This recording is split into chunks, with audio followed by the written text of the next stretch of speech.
¿Listo? ¿Todos? ¿Empezamos?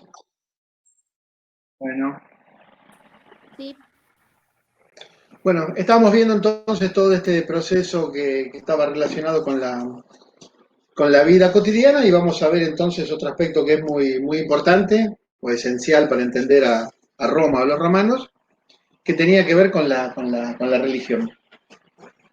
Y acá tenemos una particularidad o algo llamativo, ¿no? Es que va a haber dos procesos religiosos en Roma, en la Roma imperial e inclusive en la Roma republicana y en la Roma monárquica, ¿no? Que tiene que ver con una religión oficial y una religión privada. Una religión oficial y una religión privada.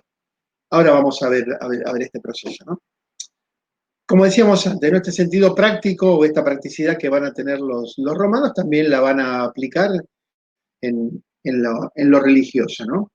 Y que, como habíamos dicho, habían tomado entonces todas las estructuras eh, que venían planteando los griegos, pero que ellos lo que iban a hacer era modificar no solamente los nombres, sino algunas prácticas, ¿no?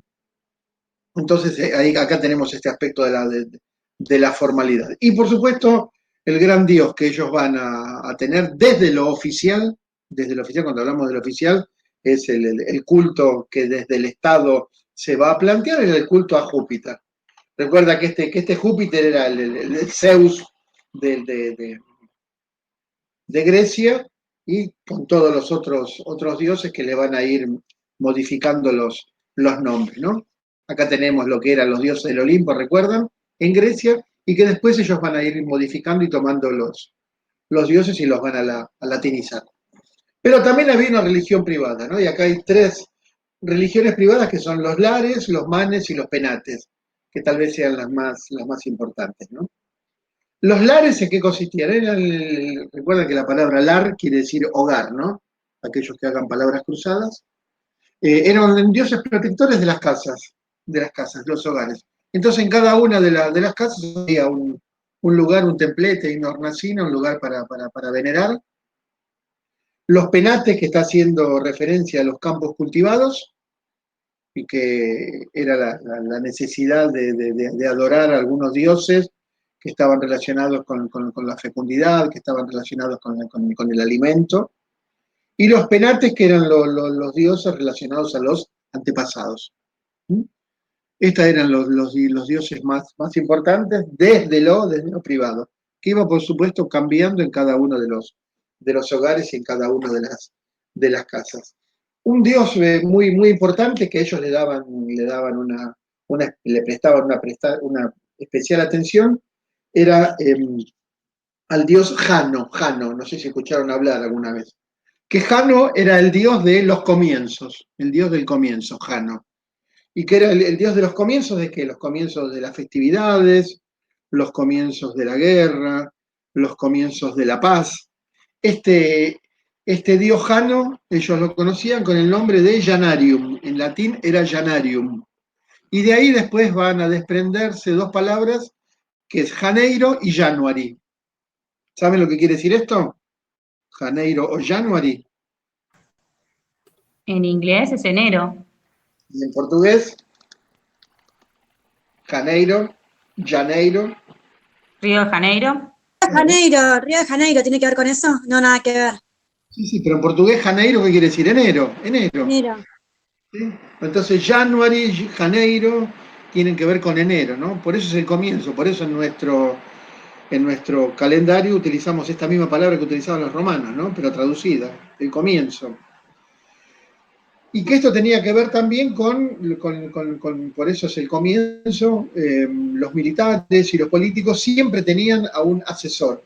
Y este asesor eran lo que habíamos visto antes, esa herencia que venía de los etruscos, que eran los augures, Y los augures lo que hacían, por estos procesos adivinatorios, lo que realizaban eran ellos y planteaban y asesoraban tanto a los políticos como a los militares en qué tipo de días estamos viviendo, qué tipo de día es hoy.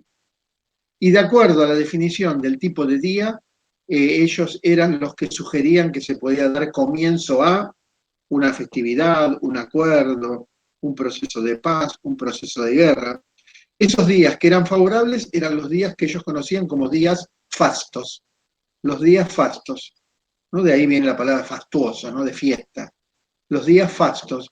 Y los días negativos, los días que ellos sugerían que no se comience nada, eran los días nefastos.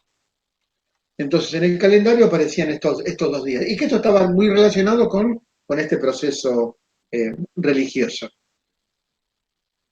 Pero hablando de religión, dentro del Imperio Romano se va a producir un acontecimiento que en un primer momento no va a tener mucha importancia, pero que después, con el paso del tiempo, esta circunstancia o este hecho va a ser muy importante y va a ser decisivo. Es más, algunos lo toman como una de las causas de la caída del Imperio Romano. Recuerdan que habíamos dicho que dentro de las causas de la caída del Imperio Romano podíamos tomar las causas externas, invasiones bárbaras. Y dentro de las causas externas, de las muchas causas externas, muchos le dan mucha importancia o hacen hincapié en el cristianismo. ¿Qué es el cristianismo? Bueno, es una práctica que aparece dentro del mundo judío, ¿sí? Y que los romanos lo van a ir viendo primero no le van a prestar atención, pero sobre todo le van a prestar atención a este personaje, a este líder, a este caudillo, cuando comience con un proceso de sublevación. Y sobre todo de sublevación enfrentado a las autoridades romanas. Y esto sí lo que va a generar una mayor atención de los romanos. Por eso es que los romanos, cuando lo persigan y cuando lo castigan, lo van a castigar como un delincuente. ¿Sí? Y además de este castigo, de esta delincuencia, viene la aplicación del castigo que aplicaba Roma, que es la crucifixión, como le había pasado, recuerdan, a todos aquellos seguidores de Espartaco. Ellos no le van a perdonar. Sí. ¿Puede ser que Cristo haya sido una especie de revolucionario? Cristo es para algunas miradas, y acá cuando hablemos de este tema... Más allá de la religión, ¿no? Digamos, fue alguien que se plantó a la iglesia en su momento, digamos, la iglesia judía, ¿no? Y bueno, iba en contra de las leyes romanas. Por eso es que ahora cuando hablemos de este tema, yo no voy a hablar del dogma, de las creencias y de la fe de cada uno, sino analizar a Jesús como un sujeto histórico, ¿no? Como un protagonista de la historia. Como lo fue Moisés, ¿no? Como fue Moisés un caudillo, un líder. Sí, acá también a Jesús también se lo puede analizar desde ese lugar. Por eso es que genera tanta preocupación en Roma, ¿no? Sobre todo algunas de sus actitudes. Aquella famosa anécdota de cuando entra al templo de los judíos, que era el lugar de oración, y él está viendo que a la entrada del templo había mesas de dinero, se cambiaba, había mucha corrupción. Ahí donde patea, y recuerdan esas famosas tiendas, ¿no? Y ahí aparece aquella famosa frase de que es más fácil que un camello pase por el ojo de una aguja que un rico entre al reino del Señor, ¿no? O sea, él está enfrentado contra los poderosos, él está enfrentado contra los ricos. Por eso que hay una alianza entre los romanos y esa estructura política, religiosa de los judíos, que era el Sanedrín, que eran todos los poderosos. ¿Con quién se junta Jesús? ¿Cuáles son los seguidores de Jesús? ¿Quiénes son? Los pobres. Los pobres, lo marginal, lo peor de la sociedad. ¿Sí? Se junta con los pescadores, con los campesinos, con los pobres, se junta con las prostitutas, con todo lo marginal. Entonces esto es lo peligroso. Lo popular, profe. Claro, todo esto es lo peligroso para Roma como institución, para Roma como poder, ¿no? Esta prédica. Y además el tema de por qué se capta tan rápidamente este proceso, por qué estas prédicas de él, estas ideas, estas oraciones tienen tanta difusión y tan rápidamente. Porque va a apuntar hacia los pobres, va a apuntar hacia los marginales. Todo aquello que tenía que ver con la pobreza, con la marginalidad, que era algo negativo, era algo malo en el Imperio Romano, para él va a ser una virtud. Entonces, uno pobre me persiguen de un lado y me aceptan en otro. Por supuesto que me acerco a ese lugar, a ese sitio, o a ese sector, o a ese personaje que de alguna manera me está abriendo los brazos. Y ahí es entonces como empieza todo este proceso de acercamiento hacia Jesús. Jesús es uno de los tantos que había en ese momento que se autoproclamaba un Mesías. Había centenares de estos tipos que venían diciendo que era el fin de los tiempos, que se convertían o se autoproclamaban. Acá va a haber un proceso en donde la mirada se va a volcar hacia Jesús, que tiene que ver con el proceso que es la resurrección. La resurrección para aquellos que la creen y para aquellos que están imbuidos de la fe, ¿no? Entonces, bueno, este proceso de la resurrección y además las condiciones para ingresar a esta nueva prédica no tenían tantos requisitos como tenía el judaísmo, que había que haber nacido en ese territorio, pertenecer al pueblo hebreo, al pueblo israelí, y además el tema de la circuncisión. Acá solamente con el bautismo yo ya puedo ingresar a esta prédica, a esta nueva religión que después se va a conformar, que en un primer momento no se está planteando la idea de una nueva religión. Después del paso del tiempo y el paso de 100 años después es cuando aparece como una nueva religión. En esos primeros momentos el cristianismo no era un proceso religioso distinto, ¿no? Sino que los seguidores, los evangelistas, y sobre todo los 4 evangelistas que van a escribir sobre la vida de él, ahí de alguna manera van a crear esta nueva forma de dogma, ¿no?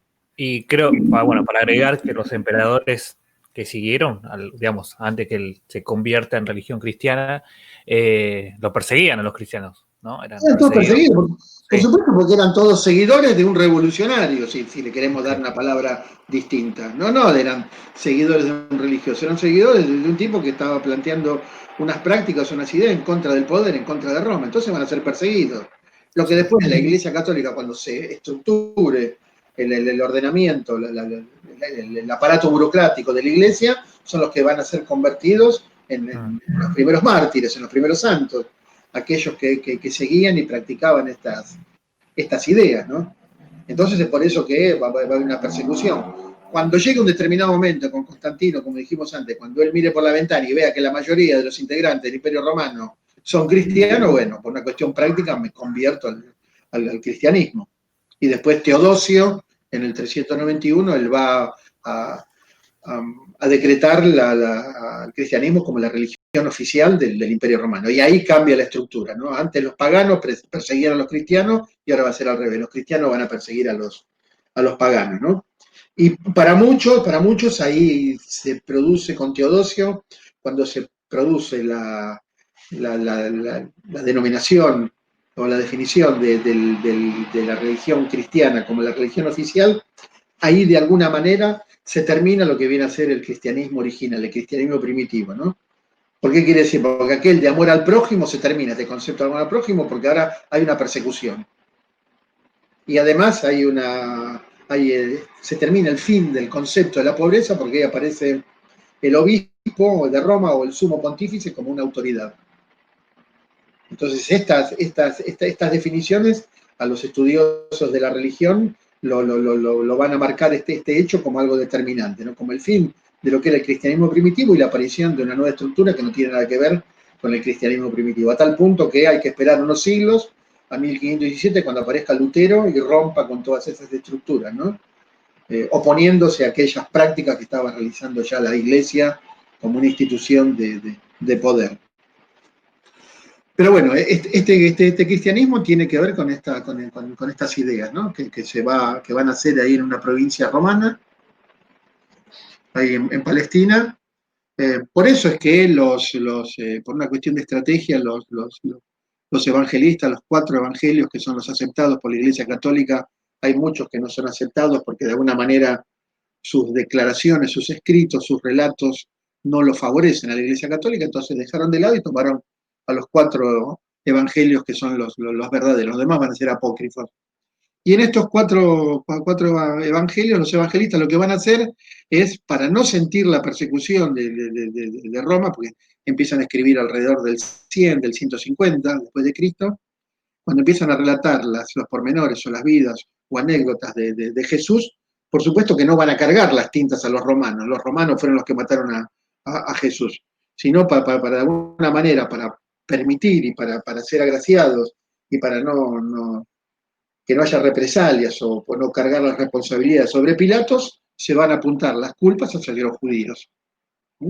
Entonces ahí también aparece esta separación, este enfrentamiento que después va a marcar a lo largo de muchos siglos el enfrentamiento o la persecución hacia los judíos, ¿no? Entonces estos primeros evangelistas escriben criticando, culpando a los judíos. ¿Por qué? Porque todavía están dentro del Imperio Romano y no culpan a los romanos. De alguna manera le quitan las culpas, lo lavan de culpas a los romanos por esta crucifixión, ¿no? Y entonces van a apuntar hacia los judíos. Y entonces, bueno, a partir de la difusión de las palabras de Jesús y después de la muerte, se va a ir difundiendo esta religión y después se va a convertir, después del cristianismo, se convierte en el catolicismo, ¿no? Lo católico quiere decir universal. Entonces, bueno, ahí es donde va a hablar de un proceso que ya está más metido con el tema dogmático, con el tema religioso, con el tema de la salvación, del perdón, del paraíso y todas las estructuras que van a conformar el dogma de la Iglesia Católica, ¿no? Por supuesto que había que tener mucho coraje, mucha valentía, ser cristiano en los primeros momentos, ¿no? Porque esto que decíamos antes, o lo que dijo el compañero, eran perseguidos.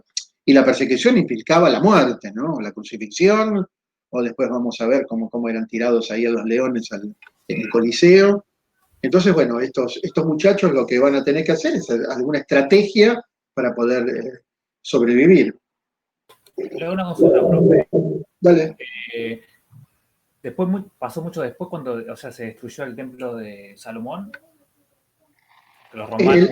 El templo de Salomón es en el 70 más o menos, es en el 70, 80 más o menos de esta época.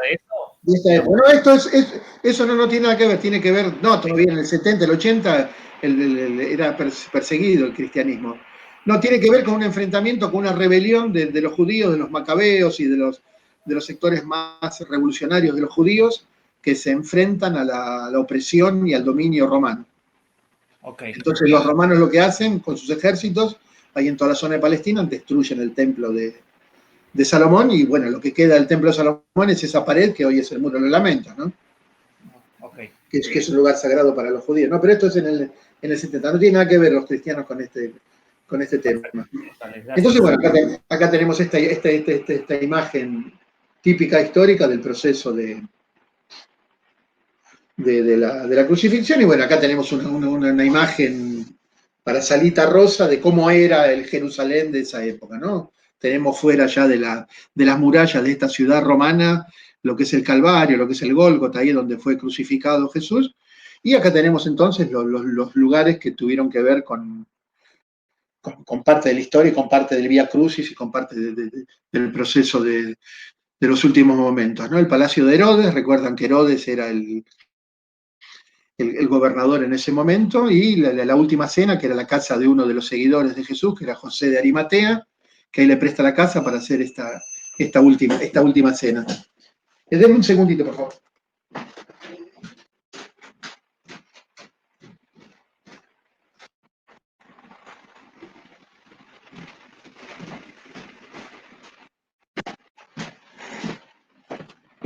Bueno, ahí tenemos entonces otro de los sitios, el lugar de la entrada de Jerusalén. Recuerdan que entran en un burro, él autoproclamándose como Mesías, ¿no? El templo ahí donde tiene este conflicto con los mercaderes, el monte de los olivos. Bueno, los lugares de las prédicas y los lugares de definición de donde se produjeron todos esos acontecimientos, ¿no? Y también podemos hacer un circuito dentro de esta ciudad del Vía Crucis, ¿no? De las estaciones, de todo el paso del castigo a la crucifixión.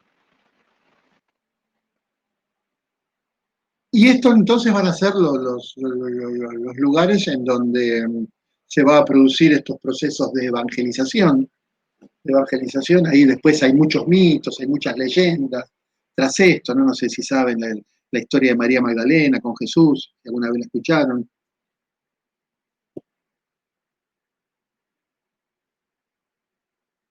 Pregunta, ¿eh? Pregunta. ¿Magdalena qué era? ¿La tía? Te escucho muy lejos. ¿Y María Magdalena era la tía de él o qué era? No, María Magdalena seguidora, pero bueno, hay muchas versiones que dicen que María Magdalena es la esposa de Jesús, ¿no? Claro.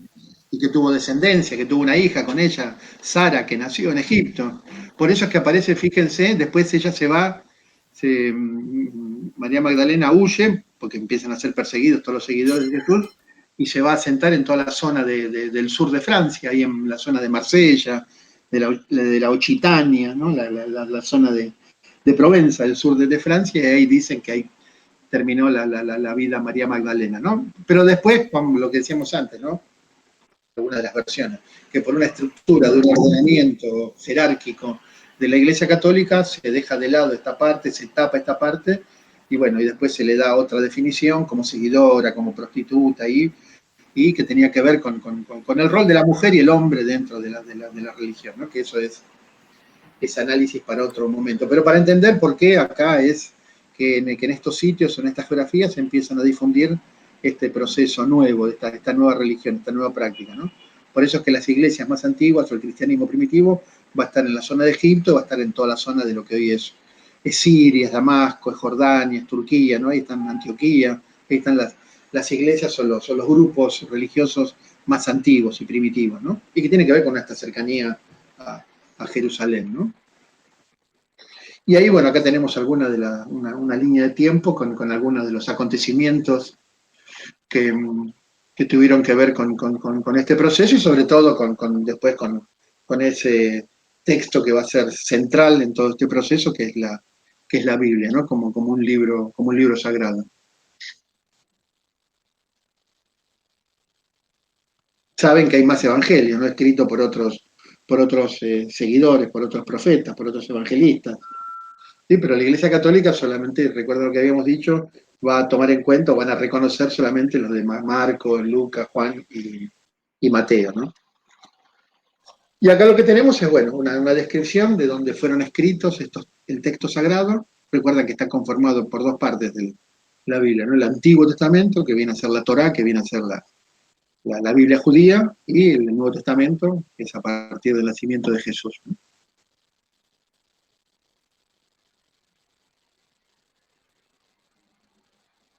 Y después, bueno, un acontecimiento que, bueno, ya, que no es anecdótico, sino que es histórico, que hay un error en el conteo del nacimiento de Jesús, ¿no? Eso yo creo que habrán escuchado alguna vez, ¿no? Igual que la Navidad, ¿no? ¿Cómo? Igual que la Navidad, que también que no es, digamos, por eso mismo, porque no nació la fecha. Te escucho muy lejos y escuché la palabra Navidad. Me imagino que estarás hablando... Digo que es igual que en la Navidad, que la fecha por eso difiere, que no dicen que no es. Sí, no, Jesús no nació el 24 de diciembre, ¿no? Sino que de acuerdo a los datos desde la historia se cree que nació entre marzo y abril. Lo que pasa es que se utiliza el 25 de mayo, el 25 de mayo. El 25 de diciembre se toma porque es una fecha que se viene tomando era milenaria y que tenía que ver con el Claro. fin del solsticio, del equinoccio. Entonces, cuando se estructuran las bases de esta nueva religión, se van a tomar estas fechas porque eran fechas que históricamente se venían practicando. Entonces, si yo quiero captar nuevos adeptos, no tengo que modificar o cambiar o romper estructuras o costumbres históricas. Entonces, bueno, se toma esto que recién decía la compañera por allá a lo lejos, esta Navidad como la fecha de nacimiento, y a partir de ahí se estructura, ¿no? Profe, por eso se festeja Navidad, Pascua, todas las fechas religiosas. Sí, pero no coinciden con la verdadera historia, ¿no? Pero que después van a ser tomadas por la Iglesia. Exactamente no, pero más o menos aproximado, una aproximación. Sí, después esa fecha, por supuesto, tiene que ver con estas comerciales. Con estas prácticas, ¿no? Pero bueno, acá lo que vemos que hubo una equivocación en la datación, entonces se cree que Jesús nació entre el 5 y el 6 antes del nacimiento oficial, ¿no? Esto es lo que decíamos antes, ¿no? El coraje o la valentía que tenían que tener aquellos primeros por estas persecuciones, ¿no? Entonces lo que tenían que hacer era, bueno, cómo realizaban sus reuniones, cómo realizaban sus prácticas, en dónde lo hacían. Lo tenían que hacer en lugares clandestinos, en lugares ocultos. Y ahí es cuando empiezan a utilizar entonces aquellos lugares que en un momento, recuerda que habíamos dicho que los etruscos tomaban en ese culto a los muertos y esos procesos de enterratorios. Y entonces van a utilizar las catacumbas. Aquellos mismos lugares que utilizaban los etruscos, entonces estos lo van a utilizar para reunirse en forma ilegal, en forma clandestina, y por eso es que tienen que utilizar algún código, algún elemento para identificarnos. Yo no iba caminando por las calles de Roma, los gritos, bueno, a las 4 de la tarde nos juntamos los cristianos en una catacumba, no. Era todo clandestino. Entonces, por eso es que empiezan a aparecer algunas formas de símbolos, de signos, para identificarnos. Entonces, es ahí como en estos sitios, todavía uno hace un recorrido desde el punto de vista turístico y va a ver entonces en las piedras las insignias, los símbolos que fueron utilizándose a lo largo de los tiempos para saber que en ese sitio se reunían los seguidores de esta gente, ¿no? Y ahí aparece entonces Pablo, Pedro, como los más importantes, que son los primeros que empiezan a difundir las palabras, ¿no? Y por eso empiezan a aparecer algunos símbolos, ¿no? Aparece el pez, Piscis va a ser muy importante, porque ictus en latín, el acróstico de ictus, es Jesucristo, Rey y Salvador.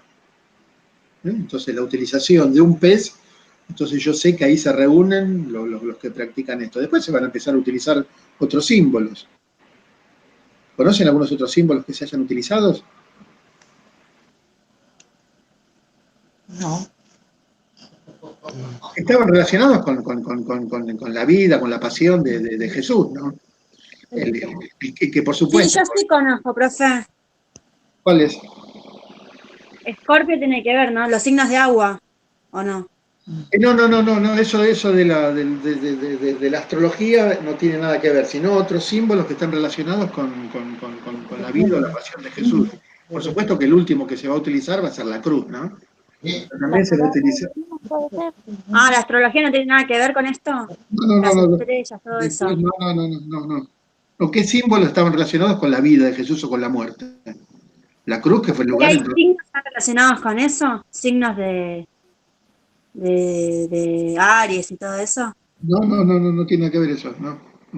Ah, perdón, profe, me confundí. Estoy hablando de otros símbolos que tengan que ver con... ¿La corona de espigas puede ser? La corona de espinas es una...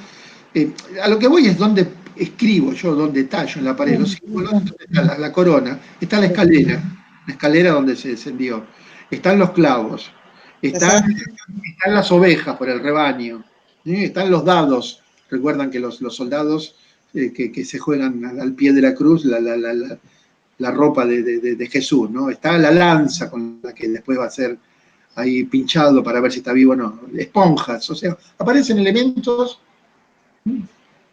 el alfa y omega, el comienzo y el fin.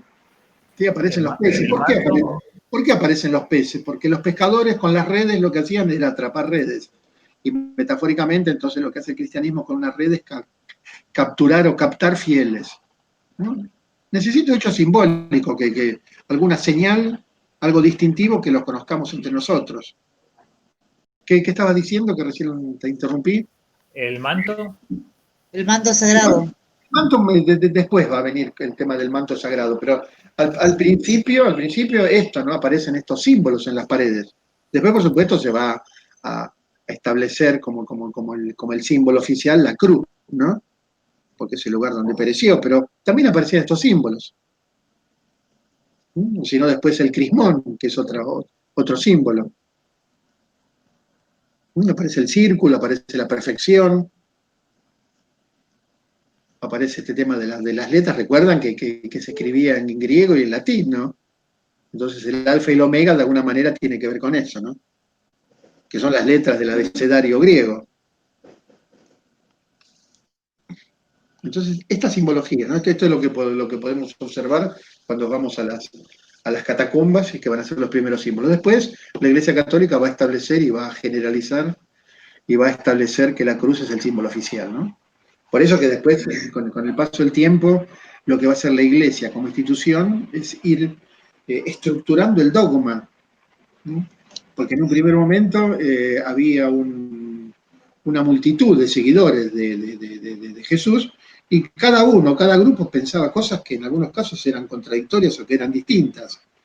Entonces, bueno, la Iglesia Católica después como institución lo que va a hacer es reuniones, que es lo que se conoce como concilios, el concilio de Nicea, después el concilio de Calcedonia, el concilio de Trento. Bueno, ¿y qué es lo que se establece en estos concilios?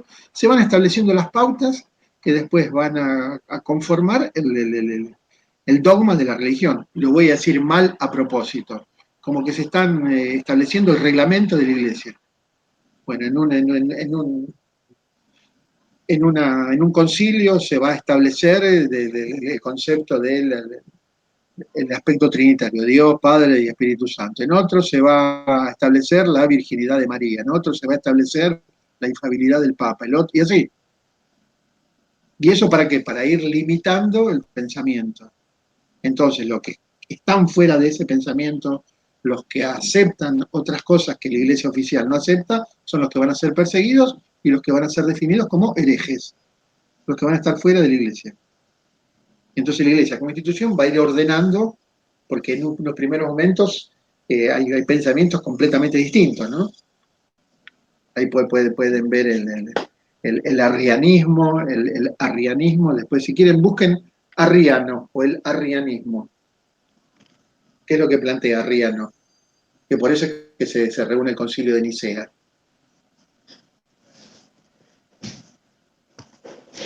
Sin H, ¿no? Arrianismo.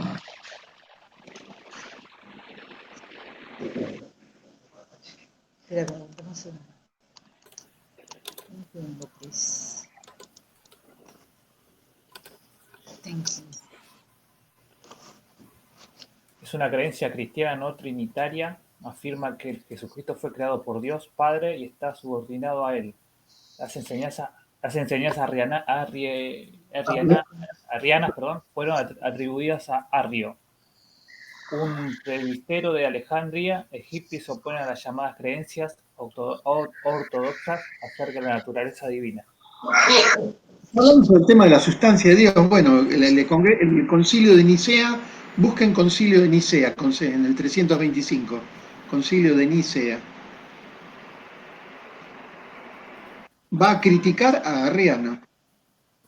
Y va a decir que está equivocado Arriano. Que lo que él piensa es erróneo. Lo que se tiene que pensar es lo que dice la Iglesia Católica. La Iglesia como institución, ¿no? Entonces, en este concilio de Nicea, en esta reunión de las autoridades más importantes, se establece que el arrianismo es una herejía. Y que piensa de esa manera no está dentro de la Iglesia Católica.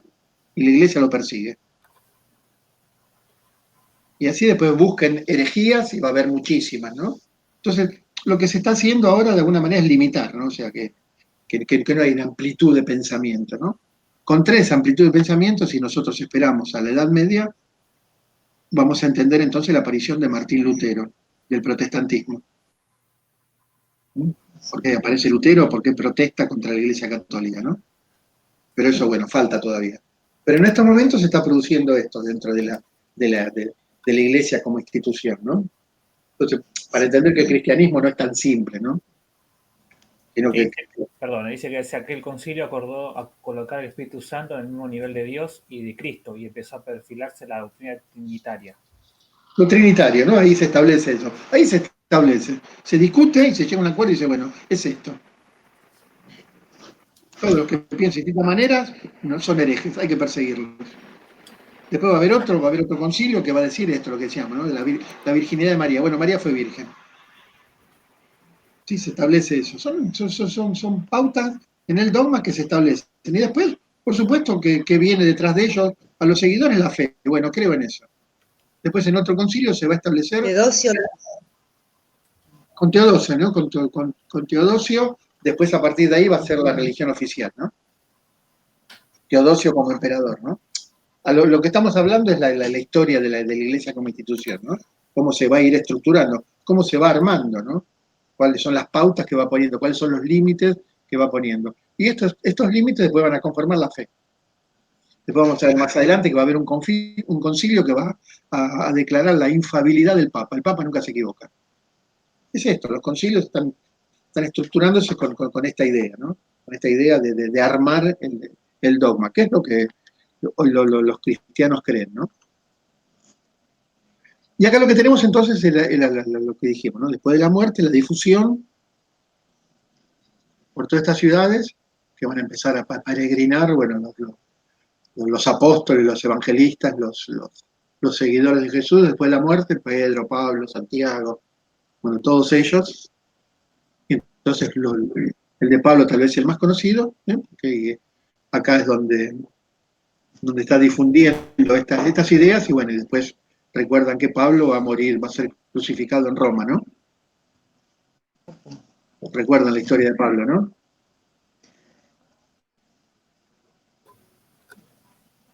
Y que después en la Edad Media se va a descubrir en Roma la tumba de Pablo, y sobre la tumba de Pablo se va a... de Pedro, perdón, estoy hablando de Pedro, estoy equivocando. Sobre la tumba de Pedro, recuerdan, se va a construir, cuando se crea que era Pedro, se va a construir el Vaticano, ¿no? El Vaticano está construido sobre la tumba de Pedro, ¿no? Pedro, que quiere decir piedra, ¿no? Petrus, y piedra quiere decir la base de la Iglesia Católica, ¿no? Pero le crucificaron al revés, puede ser. Lo crucifican al revés, claro, él dice, no merezco ser crucificado como Jesús, entonces me lo crucifican cabeza para abajo, ¿no? Hay muchas pinturas después en la Edad Media que hacen referencia a eso, después lo vamos a ir viendo, ¿no? Y esto era entonces Roma en el tiempo de Cristo. Ven que faltan todavía algunas regiones, ven que falta todavía Gran Bretaña, todavía no han llegado, pero este era el escenario en donde se produce este acontecimiento. Y bueno, y otro aspecto muy importante que tal vez es el tangible, tal vez es el cual nos apoyamos, o el motivo de esta asignatura, que es Historia del Arte, tiene que ver con esto, ¿no? Con el origen del arte romano, ¿no? Y recuerdan que habíamos dicho que iba a estar conformado por el aporte de las comunidades que estaban previas asentadas a los etruscos, más el aporte de los etruscos. Entonces, la sumatoria de estas dos influencias es lo que va a dar esto. Es lo que va a dar el arte romano, ¿no? Y el arte romano, recuerdan, como le habíamos dicho, ¿no? Tiene una lectura, quiere decir algo, ¿no? Está simbolizando el dominio. Entonces, por eso es que las características van a ser el gigantismo, la monumentalidad, las grandes construcciones, ¿no? Para que impacten, para que llamen la atención, para que abrumen, para que asusten, ¿no? Y también la simetría, por eso se le llama una arquitectura axial, con X, axial, ¿no? De eje. Hay una simetría en torno a un eje. Entonces, partimos en dos las construcciones y vamos a ver que son simétricas de un lado y de otro, ¿no? Y durante el Imperio Romano, entonces, las construcciones van a tener dos características. El armazón, lo vertebral, lo interno va a ser romano, lo constructivo va a ser lo romano. Y lo exterior, lo decorativo va a ser griego. Entonces, todo lo que tenga que ver con la fortaleza que tiene una construcción, como puede ser los túneles, los puentes, las calles, ahí se ve la presencia de Roma. Pero cuando vemos, no sé, las columnas, cuando vemos el Coliseo, cuando vemos una ornamentación, eso es influencia griega. Que ellos los dos lo van los romanos van a utilizar estas características, ¿no? Y acá podemos dividir entonces en este tipo de arquitecturas. Una civil, que tiene que ver con todos estos edificios, que después vamos a ir viendo, o monumentos. Una arquitectura religiosa, que tiene que ver con las construcciones de templos para adorar a sus distintos dioses. Y las obras de ingeniería, las obras que son las que van a ser necesarias para la vida cotidiana, ¿no? Y ahí aparece también lo urbanístico. Dentro de la de carácter civil tenemos, bueno, lo que decíamos, algunas influencias que tenía que ver con lo griego, ¿no? Los anfiteatros, los teatros, en donde no solamente se representan las obras, sino que, como vimos antes, servía para estas luchas de gladiadores o para estas diversiones de cómo los leones se morfaban a los primeros cristianos. O también los circos. Estos circos que tenían una forma rectangular, que eran como una suerte de hipódromos, hoy nosotros lo definimos desde ese lugar, donde hacía estas carreras de cuadrigas, de caballos, tirados por 4 caballos. Todavía la cuadriga es un símbolo de representación de poder. Nosotros en el Congreso de la Nación, ahí en el barrio Congreso, si uno ve el frente del Congreso, va a haber una cuadriga y va a haber un carro tirado por cuatro caballos, ¿no? Como símbolo también de lo clásico. Las termas, que van a ser sitios o construcciones que se van a hacer en donde lugares de descanso, lugares de veraneo, lugares de reposo, lugares de curación también, por las propiedades que tenían algunas aguas. ¿sí? No solamente por las temperaturas, sino por los elementos que poseían de lo mineral. Van a aparecer las termas, los acueductos, lo que vimos antes, aquellos elementos que servían para proveer de agua, los puentes, las calles, las de carácter militar, las murallas, que no solamente sirven para defender ciudades, sino también servían para marcar el límite en el Imperio Romano. Después vamos a ver en Inglaterra las murallas que todavía hay del Imperio Romano. Los arcos del triunfo, que esa va a ser una estructura importante que van a crear ellos y que tenía que ver con una forma de homenajear a los generales y a los militares cuando venían de campañas victoriosas y se le erigía, se le construía, ¿no? Ahí vamos a ver el arco de Tito, el arco de Constantino, y después los monumentos religiosos. Ellos van a inventar esto que hoy nosotros conocemos como el hormigón, ¿no? Como el hormigón armado, ¿no? Con la utilización de cal, de agua, de cenizas, de rocas volcánicas. Se hacía estas pastas, se las ponían dentro se las vertían en moldes, y después cuando se endurecían eran utilizadas para las construcciones de los edificios, ¿no? Otra de las construcciones importantes, después vamos a ver, son las villas que eran los lugares de lujo donde vivían las autoridades, que estaban generalmente fuera de las ciudades, y unos edificios que servían como tribunales, y que eran como una suerte de bolsa de comercio, donde se hacían transacciones, contrataciones, que los romanos lo llamaban basílicas. Después, cuando el cristianismo se convierte en una religión oficial, los cristianos se van a apropiar, se van a apoderar de estas construcciones para llevar adelante su culto. Entonces, la idea ahora de basílica es una idea de iglesia o de templo, pero los romanos no le daban esta definición o este uso, ¿no? Sino que tenía otro uso completamente distinto, ¿no? Como un tribunal o como un lugar de contratación o como si fuese una suerte de bolsa de comercio, ¿no? Y acá lo que vemos entonces, bueno, son los materiales y los tipos de construcciones que van a utilizar, ¿no? Acá vemos entonces cómo era de vuelta lo que decíamos antes, ¿no? Hay que pensar que estas formas constructivas o estos materiales eran tan nobles que perduran hasta la actualidad, porque en algunos casos, como dijimos, se siguen utilizando en algunas comunidades o en algunas regiones. Y desde el punto de vista estético, bueno, utilizaban algunas de estas formas en estas obras, con estas terminaciones en los exteriores de estos reticulados utilizaban.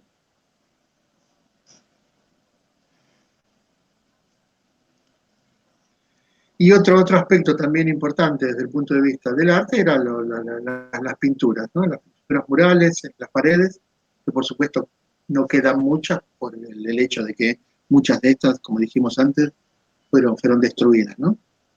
Y ahí a la derecha, abajo a la derecha, podemos observar algunos mosaicos, algunos pisos, en algunas construcciones, en algunas villas, en algunas casas importantes que han quedado, pero que son pocos en general estos mosaicos, ¿no?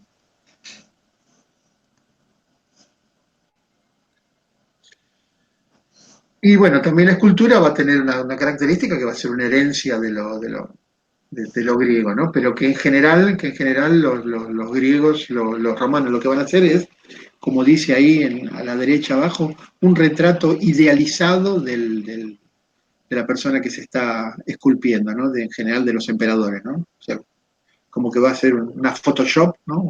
Una escultura shop van a ser, ¿sí? Que van a modificar los aspectos para idealizarlo, ¿no? Idealizar en la estructura, en los aspectos faciales, en la forma física, ¿no? Tal vez no se los representaba como eran realmente, sino que se le daba un modelo ideal, un mejor modelo.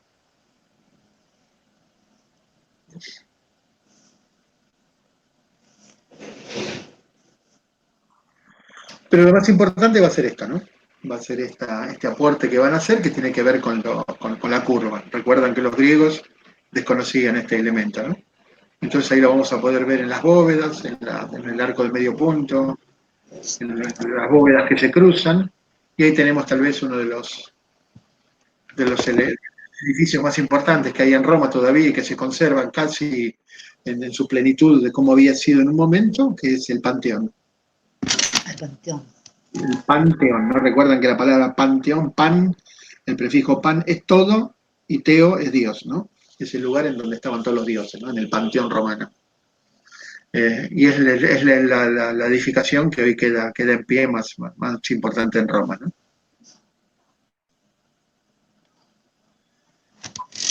Y otra de las características, como habíamos dicho antes, la utilización de las columnas, ¿no? Los tres estilos griegos, dórico, jónico y corintio. Ellos lo que van a hacer es crear algunas que van a mezclar algunos estilos que van a ser los estilos compuestos y toscanos, en donde va a haber una mezcla de los tipos de columnas y de los tipos de bases o la parte superior, pero que no va a ser una cosa nueva o distintiva. Sí, lo que les va a permitir entonces la invención del arco de medio punto es hacer esas estructuras en alto, cosa que los griegos no podían hacer, ¿no? Estas estructuras tan gigantes, tan altas, tan imponentes, tan importantes, porque las líneas rectas no permitían esta estabilidad, ¿no? Entonces los arcos, la superposición de arcos sí permite esto, ¿no? Y acá era como construía entonces un arco, ¿no? Hacían una estructura de madera y sobre ella iban apilando a los costados los distintos bloques de piedra, y en la parte superior utilizaban esa piedra que lleva ese nombre de clave, y que era la que, por una cuestión de presión y de gravedad, trababa toda la estructura. Y a los costados, para darle más fortaleza, hacían estos contrafuertes, y sobre estos contrafuertes ponían otra hilera de arcos, y así sucesivamente. Y esta era entonces, desde el punto de vista arquitectónico, las partes de un arco y la utilización de la última piedra, esa piedra clave, que era la que cerraba y que era la que daba la fortaleza a la estructura. Y acá tenemos entonces algunas imágenes de algunos puentes en Europa, en España. Acá tenemos algún ejemplo. Acá en Valencia, ¿no? Fíjense que tuvieron la prudencia de poner en el arco esas construcciones que preponderan, que sobresalen del puente y que tiene que ver con evitar la fuerza del agua por si hay inundaciones o corrientes muy fuertes, para que no choquen y desplacen la estructura. Eso lo que hace es aminorar la fuerza del agua, ¿no? O dividir el agua. Esto se sigue utilizando hoy cuando uno va a estas ciudades, ¿no? O si no, en Roma también, para cruzar el río Tevere, el Tíber, y algunas de ellas con estas decoraciones, ¿no? ¿Recuerdan cuando habíamos visto el plano de Roma al principio, ¿no? Tenemos en una parte la zona céntrica de Roma, y cruzando el Tíber estamos en el Vaticano, ¿no? Estamos en otro país. Entonces, para cruzar se utilizan estos puentes que están desde este periodo. O si no, bueno, el elemento icónico de Roma, la foto de Roma, que es el Coliseo, ¿no? Y que recuerdan con lo que habíamos dicho, ¿no? Que ha quedado por esta estructura de esta manera por los terremotos y por los saqueos y por el paso de las distintas civilizaciones, ¿no? Pero sí se puede observar bien estas estructuras tan imponentes, que esto los griegos no lo podían haber hecho, ¿no? Solamente con las líneas rectas. Entonces la curva lo que hace es disipar la fuerza en los laterales, y eso es lo que permite entonces subir, ¿no? Y hacer estas construcciones.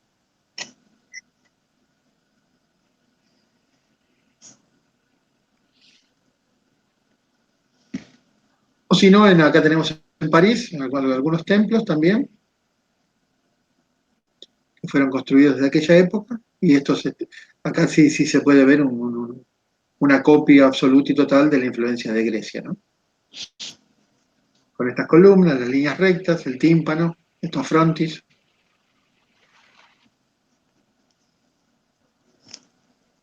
Lo que decíamos antes, los tipos de columnas, pero que van a ser variaciones de las tres griegas. Ese va a ser el aporte de Roma, con combinaciones del cuerpo de la columna, del fuste, si es liso, si es acanalado, y los capiteles, como termina arriba la columna, en qué forma, ¿no? en hojas de acanto, en volutas o liso.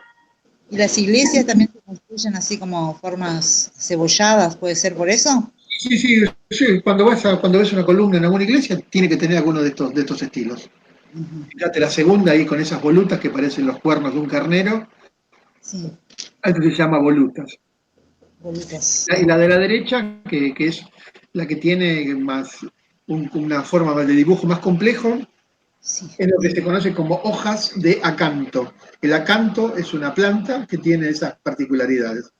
Entonces, cuando le dieron esa forma los griegos decorativa, se llama así, de hojas de acanto, o de volutas o lisa. Esos son los tres tipos de capiteles que vas a ver en cualquier columna. Te plantes adelante de cualquier iglesia o del congreso o de cualquier edificio en el mundo que tenga columna, tiene que tener alguno de estos estilos, Bárbaro. que son los estilos clásicos, ¿no? Sí. Y bueno, y dentro de las construcciones estas magníficas que hicieron, tenemos acá en España, en la ciudad de Segovia, el acueducto de Segovia. Fíjense lo imponente, ¿no? Que todavía se utiliza, ¿no? Fíjense ahí abajo las dimensiones o las proporciones con el auto, con ahí un muchacho que anda caminando por ahí. Y que en la parte de arriba venía toda una suerte de cañería, en donde venía el agua, y que viene desde las fotos de la derecha, de las zonas montañosas, tiene una gradiente, tiene una pendiente medida, y que llega hasta, fíjense, como los arcos a la izquierda, como se han achicado, ¿no? Como han aprovechado el desnivel de la ciudad, y con esto como se proveía agua a esta ciudad de Segovia, fundada por los romanos. Entonces, cuando uno iba a Segovia, que está por ahí cerca de Madrid, lo impactante o el atractivo es este, ¿no? Sí. En este y en muchísimas ciudades de Europa, ¿no? Pero esta tal vez sea la más llamativa por esto, por la altura, ¿no? Bárbaro. O si no, los arcos del triunfo teníamos, ¿no? Esto es lo que decíamos antes, ¿no? Que luego de una campaña militar exitosa, se homenajeaba a la llegada de Roma a Tito, a Constantino, y se le construía esto. Y ahí entonces nosotros podemos observar en los medallones, o en las esculturas, o en las tallas que están sobre la pared, acontecimientos, relatos de las campañas que hizo. Algunos están escritos con los lugares que conquistó, a los jefes que derrotó, y era en honor. Y entonces, esto es desde el 300 más o menos. Piensen que 1500 años después, un muchacho militar en Francia, que va a ser un admirador de este estilo llamado Napoleón, después cuando él vuelva de campañas militares exitosas, el gobierno le va a construir homenajeando un arco, que es el Arco del Triunfo que vemos en París, ¿no? O sea que se siguió copiando 15 siglos después, la misma estructura, la misma construcción que se les hacía en aquellos tiempos a los generales victoriosos, ¿no? O si no, también las columnas conmemorativas. Y ahí tenemos en Londres o en París también columnas que conmemoran a Napoleón o a Nelson. Y si no tenemos la posibilidad de viajar a Londres o a París, nosotros nos podemos dar una vuelta por la Plaza de Tribunales y vamos a ver que en la calle Tucumán, enfrente del Teatro Colón, entre la calle Libertad y la calle Talcahuano, en la mitad de la calle hay una columna conmemorativa, y cuando levantamos la vista vamos a ver que hay una escultura que homenajea a Lavalle. Yo también en Buenos Aires tenemos una columna conmemorativa, no sé si la conocen, si fueron alguna vez, si pasaron por ahí. Sí. También se sigue utilizando para ver que 1500 años después, 1600, 1700 años después, se siguen utilizando estas mismas construcciones, o se sigue homenajeando también como hacían los antiguos romanos. Y esto para recalcar, machacar con esto que veníamos diciendo, ¿no? Esta presencia constante de Roma en muchas ciudades en la actualidad. Y otra de las construcciones o de las creaciones de estos muchachos fue, en este caso, el tema de las termas. Lugares que tenían o funciones curativas o funciones de descanso, ¿sí? En donde se encontraban en zonas donde aparecían estas aguas termales y ahí se construían estas termas. ¿Cómo se hacía esto, no? Y ahí estas aguas son aguas sulfurosas, aguas con propiedades químicas, por los materiales que poseen, y esta es tal vez la terma más importante, ¿no? Que es en una ciudad cerca de Londres llamada Bath. Bath, B-A-T-H. Bath en inglés, ¿qué quiere decir en castellano? Bath. Colectivo. Bath. B-A-T-H. Baño. Baño. Baño. Esa ciudad se llama Baño. Busquen ahí en el mapa la ciudad de Bath. Si tienen posibilidad en un fin de semana largo, van por allá, van a poder ingresar acá en estas termas que utilizaban los romanos hace 1500 años. Y alrededor de esta terma se construyó posteriormente en el medioevo la ciudad de Bath.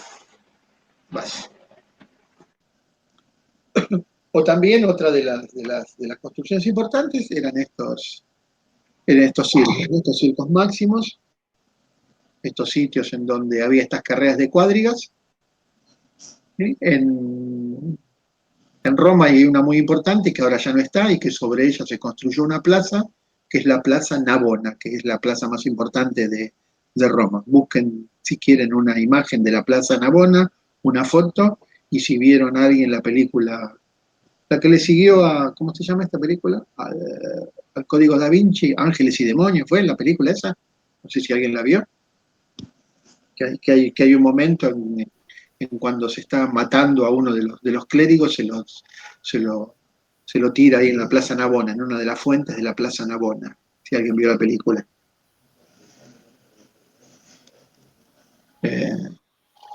Fíjense la imagen, la foto de la Plaza Navona, y que tiene esta forma alargada. Debajo están los cimientos, debajo está la base de ese circo que había en el momento del Imperio Romano. Y si no, también la fortaleza, ¿no? Que tenemos en España, la ciudad de Lugo, esta ciudad amurallada, el casco histórico.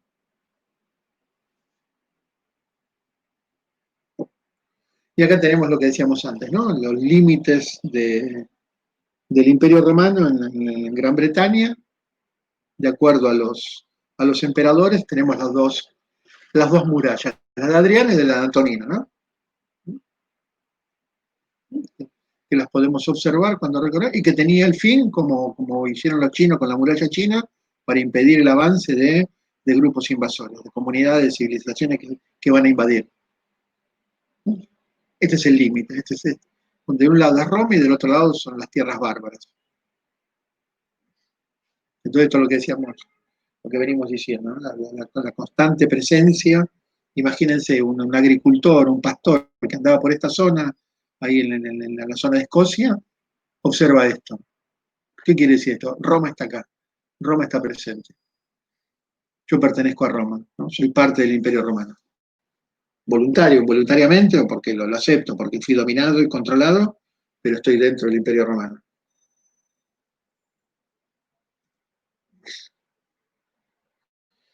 Y desde el punto de vista de lo cotidiano, bueno, acá tenemos una construcción, recuerdan cómo vivimos antes las tabernas en las ciudades, acá tenemos una construcción típica, tradicional, fíjense los elementos que integran esta construcción y que son elementos muy conocidos, ¿no? Familiares. ¿No? Un lugar donde hay un huerto, donde hay un jardín, donde hay un patio, donde hay algunas habitaciones de alquiler, donde hay un lugar donde se acumula el agua, y las habitaciones alrededor de un patio, los techos a dos aguas, las entradas a los hogares. Esto era Roma, esto era una vivienda típica de hace 2000 años.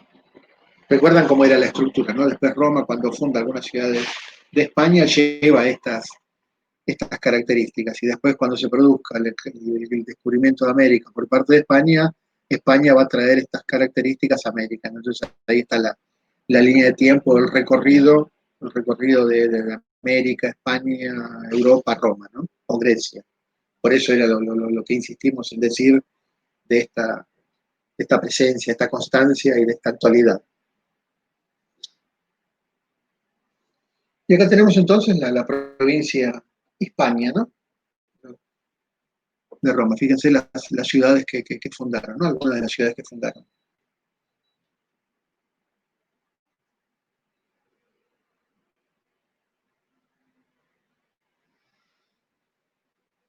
Entonces, cuando uno va a España y visita alguna de estas ciudades, bueno, no son ciudades españolas, sino que son ciudades romanas, ¿no? O sea, los habitantes de algunas de estas ciudades están sobre sitios que tienen 2000 años de antigüedad, 1500, 1800, y son vecinos de estas construcciones, ¿no? Entonces no es como la madre patria, entonces España. Claro, claro. O sea, para España la madre patria es Roma, ¿no? Claro. Para nosotros sí, pero para los españoles es Roma, ¿no? O sea, Sí, inclusive los nombres que son los que se utilizan todavía, ¿no? claro. Ahora tenemos, bueno, mejor otras ciudades, Barcelona, Tarragona, ¿no? Málaga, Valencia.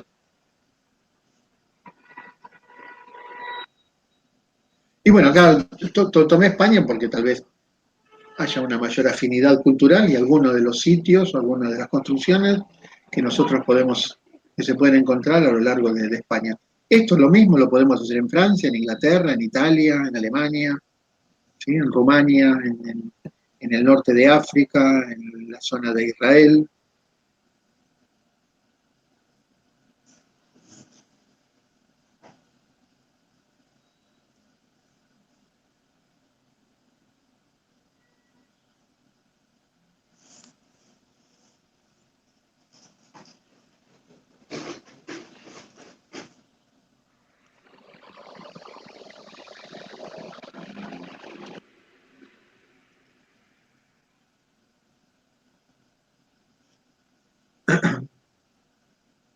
Y acá aparece, después de esperar pacientemente el ansioso del compañero que quería hablar sobre Pompeya, la pregunta es, ¿qué es Pompeya? ¿Por qué es importante Pompeya?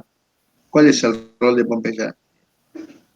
Intrínsecamente o propiamente dicho, la ciudad de Pompeya es una ciudad más de las que conformaban el Imperio Romano, ¿no? O sea, no tiene mucha importancia.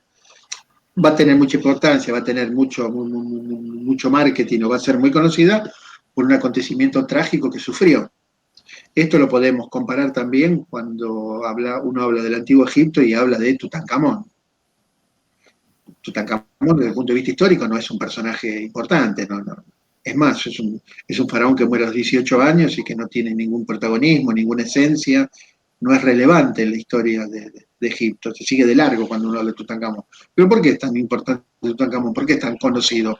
¿Por qué es tan referente? Bueno, porque cuando se produce el descubrimiento de su tumba se la encuentra intacta. La tumba que se encuentra intacta. Entonces a partir de ahí aparece el prestigio de Tutankamón. No propiamente dicho, no por él, ¿no? Porque Ramsés II era mucho más importante que él, o Akenatón o Tutmosis.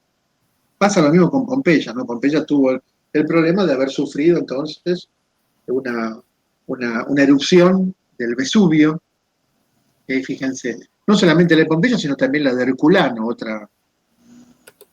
otra ciudad, ¿no? Que ahí está ubicada, lo vemos en la bahía de Nápoles.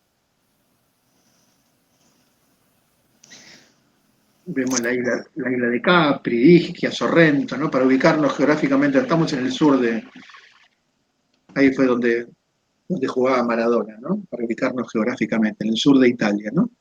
Entonces ahí está el Vesubio, y ahí se produjo entonces este acontecimiento que fue la erupción del Vesubio. Y alrededor del 1700, mediados del 1700, se descubre esta ciudad, comienza a haber un interés por la arqueología, por el pasado, y ahí es como se empieza entonces a excavar y se encuentra esta ciudad. Y que ahora, por supuesto, es un atractivo turístico, ¿no? Por este acontecimiento que sufrió, esta tragedia que sufrió, ¿no? Y dentro del museo lo que vemos es esto, a la gente que ha muerto en esta erupción, ¿no?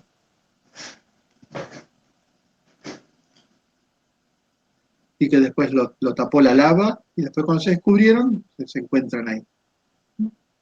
Aunque parezca medio tétrico, medio sádico, medio morboso, ¿no? Uno cuando recorre Pompeya y en el museo, se encuentra con estos ejemplares, ¿no? Y esta es una vista de la ciudad de Pompeya, ¿no? Acá recuerda lo que habíamos hablado, del cuadriculado, del reticulado, del ordenamiento urbanístico, ¿no? Del eje norte-sur, del eje este y oeste. Y después lo que van a traer los españoles y lo que van a traer los conquistadores en América o puntualmente en Buenos Aires, cómo está estructurado urbanísticamente, ¿no? Es una herencia de esto, ¿no? Es una herencia española y los españoles, como dijimos antes, lo heredaron de los romanos.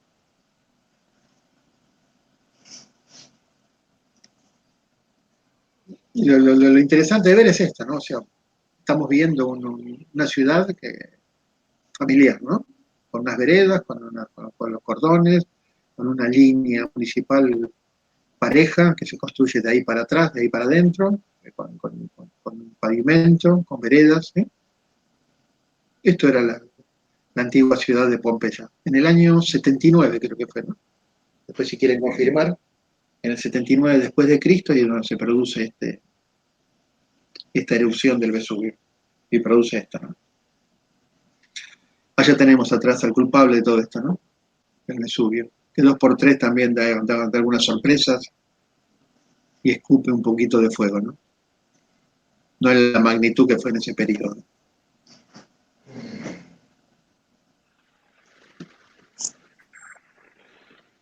Pero también, como habíamos dicho, o sea, no solamente hay presencia de Roma en Europa, sino también en África. Y también en Egipto, ¿no? Recuerdan que el proceso del fin de Egipto, ¿cómo termina la civilización egipcia? Termina con Roma, cuando Roma invade, cuando Roma conquista. ¿Recuerdan cuando estuvimos hablando del segundo triunvirato? Que estuvimos hablando de Octavio y de Marco Aurelio, y de Marco Antonio, perdón. ¿Recuerdan cuando estuvimos hablando de ellos, de Marco Sí, Antonio? profe. Marco Antonio, bueno, ¿cómo se produce este triunfo de Octavio sobre Marco Antonio? Bueno, en una persecución, al igual que había pasado en el triunvirato anterior, en aquella persecución de Julio César a Pompeyo, bueno, también se va a producir acá. Y en los dos acontecimientos van a terminar en el mismo lugar. Y en los dos acontecimientos van a terminar con la misma persona, que es Cleopatra, ¿no? Julio César se casa con Cleopatra, después Julio César es asesinado, Cleopatra vuelve a Egipto, y de vuelta en la persecución de Octavio a Marco Antonio, también lo persiguen, termina ahí, y la historia termina con Octavio obligándolo, con muchas comillas, a suicidarse a Marco Antonio y a Cleopatra, ¿no? Y ahí con esta muerte de Cleopatra es que termina la historia de Egipto. Y a partir de ese momento, el 27 a.C., Egipto se convierte en una provincia romana, ¿no? Entonces, hoy uno cuando va a Egipto, va al Cairo, va a ver construcciones romanas. Sí, hay anfiteatros, hay columnas, y después también en toda la zona norte de África, ¿no? Y acá tenemos algunos ejemplos. En la zona de Túnez, en la zona de Mauritania, en la zona de Marruecos.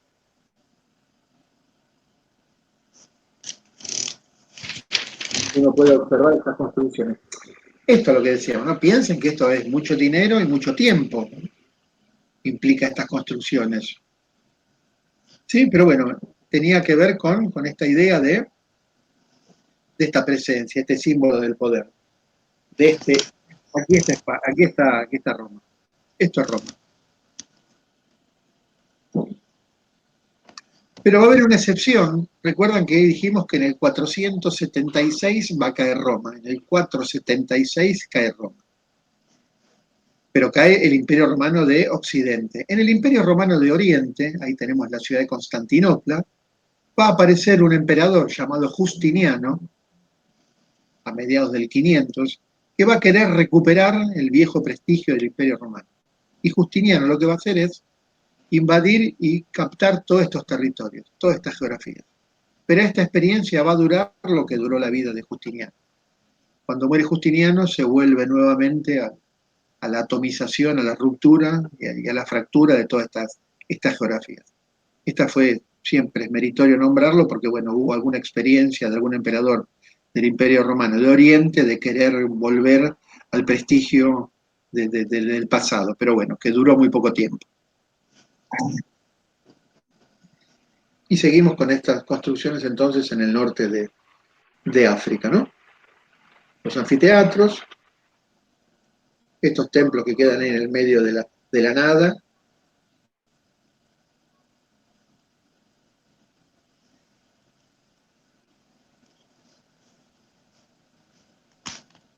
Y llegamos entonces al proceso del fin del Imperio Romano, de la caída del Imperio Romano. Pregunta, ¿cómo es que se dio? Bueno, se dio por distintos motivos, se dio por distintos aspectos, no hay una sola causa. En general, los textos de historia lo que hacen es tomar dos que van a ser las más importantes, que van a ser las principales, que se toman, y recuerden que habíamos dicho, ¿no? Una interna y una externa. La interna es el cristianismo y la externa las invasiones bárbaras, ¿no? De los pueblos que van a percutir ahí a lo largo de todo el límite, de todas las fronteras, ¿no? Pero bueno, ¿cómo es que se produce? Bueno, ya en los últimos tiempos se está produciendo un desgaste, se está produciendo una crisis interna dentro del Imperio Romano, y que tenía que ver primero con, si analizamos acá el cuadro, fijémonos a la izquierda, primero se produce una crisis social y económica. ¿Y por qué se produce una crisis? Primero porque hay una escasez de la mano de obra rural. ¿Por qué hay escasez de la mano de obra rural? Bueno, porque la gente que trabaja en el campo es retirada para conformar las legiones, y estas legiones son las que están defendiendo de las invasiones bárbaras. Entonces hay muchas invasiones constantemente en los distintos límites, necesito muchos ejércitos. Para conformar los ejércitos quito mano de obra en el campo. Entonces este quitar de mano de obra en el campo lo que va a generar es que haya menos producción. Al haber menos producción va a haber menos alimentos, al haber menos alimentos se van a encarecer, va a haber procesos de inflación, va a haber procesos de crisis económicas. Esta crisis económica va a empeorar el comercio, ¿sí? La gente en las ciudades se va a empobrecer, y este empobrecimiento entonces de las ciudades es lo que va a generar la imposibilidad de que se cobren impuestos, y esto es lo que va a generar una decadencia y una falta de presupuesto en el Estado. No va a poder pagar los funcionarios, no van a poder pagar los ejércitos. Es como un círculo que se retroalimenta. Esto por un lado. Y lo por otro va a crear inmediatamente esta crisis política, ¿no? El imperio se empieza a debilitar, ¿sí? El ejército al no cobrar sus salarios se empieza a indisciplinar, entonces se van a ir retirando, va a ir habiendo huidas. ¿Están hablando por ahí? Bueno, No se escucha bien. perdón. ¿Se escucha ahora? Sí. Apaguen el micrófono. Gracias. Bueno, entonces esta crisis económica también se va a replicar en el Estado, ¿no? O sea, va a haber indisciplinas en los ejércitos. ¿Por qué? Porque no cobran los salarios. Esto es lo que va a llegar a que haya deserciones en los ejércitos.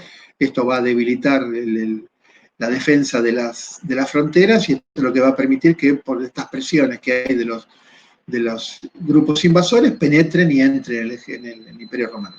Y la entrada en el Imperio Romano es lo que genera la caída, ¿no? Porque después van a ir a Roma, la van a incendiar, la van a invadir, y ahí desaparece Roma, ¿no? Y de la mano con esto, lo que decíamos antes, el proceso religioso, ¿no? Como el cristianismo se va desarrollando, cómo se convierte en religión oficial, y cómo se termina esa estructura cultural que era el politeísmo, ahora va a ser un monoteísmo comandado o encabezado por la cristiandad, ¿no? Que también a su vez va a perseguir a los paganos. Esto es lo mismo, pero acá, dentro de este esquema, fíjense abajo en el último renglón que dice aparición de otros cultos, fíjense lo que dice arriba, que dice revueltas y emigración al campo. O sea, habíamos dicho entonces que primero el campo no tenía mano de obra, ¿no? Porque estaban los ejércitos. Después esta gente de los ejércitos, al no recibir los salarios, empieza a desertar de los ejércitos. ¿A dónde vuelve esta gente? A la ciudad no, porque hay crisis en la ciudad. Entonces lo que hace es se recluyen y vuelven al campo. Si yo analizo toda la historia de Roma, puedo definir que la historia de Roma era una historia urbanística, en las ciudades, en las urbes. Cuando yo estoy analizando esta última etapa de Roma, estoy hablando de una Roma rural. Y digo, ¿y por qué me interesa esto? ¿Por qué hago hincapié en esto? Porque cuando caiga el Imperio Romano va a comenzar la Edad Media. Y con la Edad Media comienza una nueva forma económica y de relación de la gente, que es el feudalismo. ¿Dónde se va a dar el feudalismo? En el campo. Pues ya estas últimas etapas del Imperio Romano están prefigurando, están presentando lo que va a ser la próxima etapa, que es el feudalismo, que es la Edad Media. Esto después lo vamos a ver. Acá tenemos esto lo importante, ¿no? Estas invasiones, estos grupos como están golpeando, como están machacando. Y ahí aparecen los vándalos, los visigodos, ostrogodos, sajones, los francos, los hunos. Cada uno de estos muchachos se va a ir asentando en un territorio, se va a ir apropiando de un territorio cuando caiga el Imperio Romano. Entonces se van a mezclar los que vienen con los que están, no solamente físicamente, sino lo que dijimos antes, lingüísticamente. Las lenguas que traen estos muchachos junto con el latín, lo que van a conformar van a ser las lenguas bárbaras, las lenguas bárbaras. Por eso es que la Iglesia se va a apropiar de una lengua culta, que es el latín. Y las ciencias después se van a apropiar del latín. Después, con el paso del tiempo, empiezan a aparecer los idiomas, las lenguas nacionales. Eso se va a dar durante la Edad Media.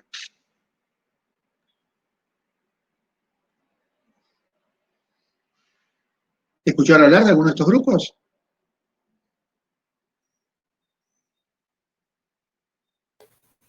No, profe. Son en algunos casos como conocemos hoy a los países, ¿no? Fíjense en Inglaterra, los sajones, los anglos, en Francia los francos. ¿Me lo puede volver a repetir los grupos, profe? Ahí está en el mapa.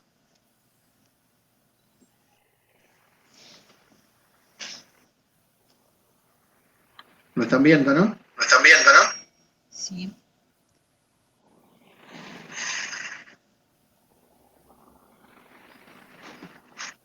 Y vamos al anterior. Que es...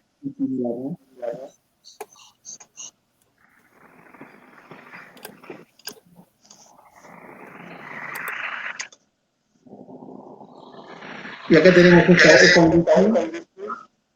¿Pueden apagar el micrófono? Gracias. Acá tenemos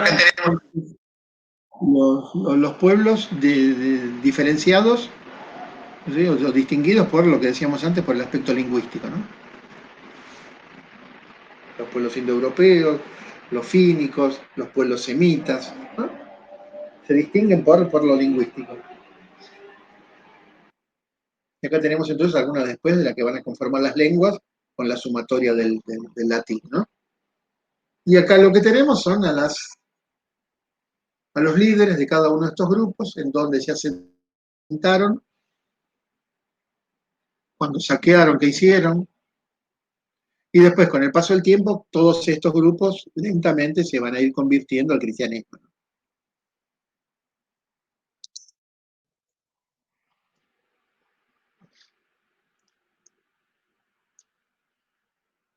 O sea, piensen, cuando hablamos de estos pueblos bárbaros, estamos hablando ahora de los italianos, españoles, franceses. Por eso es que esto hay que tenerlo en cuenta, inclusive después cuando lo veamos más adelante, que no existen pueblos químicamente puros. No existe la pureza racial, la pureza étnica. ¿No? Todos somos producto o resultado de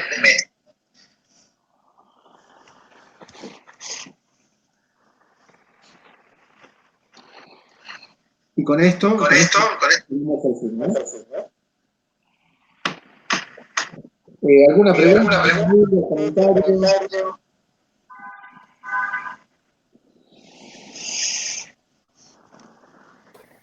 No, profe, claro. Nada. Estimado, entonces quedamos.